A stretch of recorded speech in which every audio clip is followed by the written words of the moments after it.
Whereas the nature of SCP-6 does not warrant any extensive containment, a certain level of secrecy is necessary regarding this object's existence and properties. For obvious reasons, the following procedures are required not for personnel safety, but to deny or hide knowledge of SCP-6's effects from the personnel who interact with it. 1.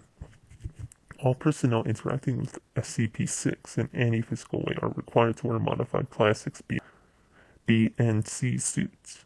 Before personnel are allowed to perform procedures, they must be briefed with material SCP-6B or 6C. SCP-6A briefing is the correct one and is restricted to only those with O5 clearance. Assure personnel are wearing suits properly. They are to be submerged into a pool of water. Any air bubbles spotted signify a leak in the suit. 2. Procedures with SCP-6 are to be carried out under extreme surveillance in case of contact with SCP-6. The commander in charge will announce Procedure 06-XI-12, which the personnel have been briefed to believe to mean high toxicity is present, and they must evacuate. 3. Any procedure in which liquid is acquired from SCP-6 must be approved by 305 level personnel. The liquid is to be transferred in a quad sealant container under armed guard. 4.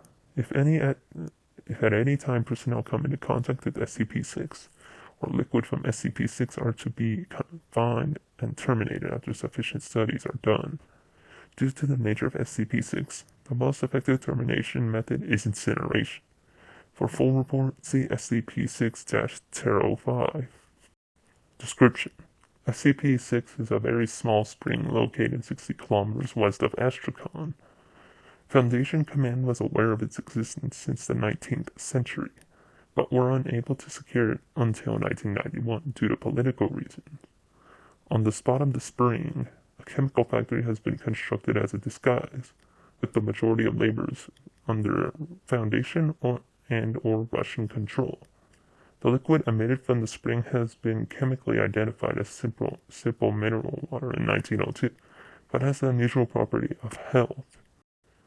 Ingesting liquid produces the following properties in human beings: the ability to regenerate DNA damaged by sufficient duplication, heightened excitement of cellular duplication, vastly improved abilities in the repair of damaged tissue, and a frightening increase in the effectiveness of the human immune system.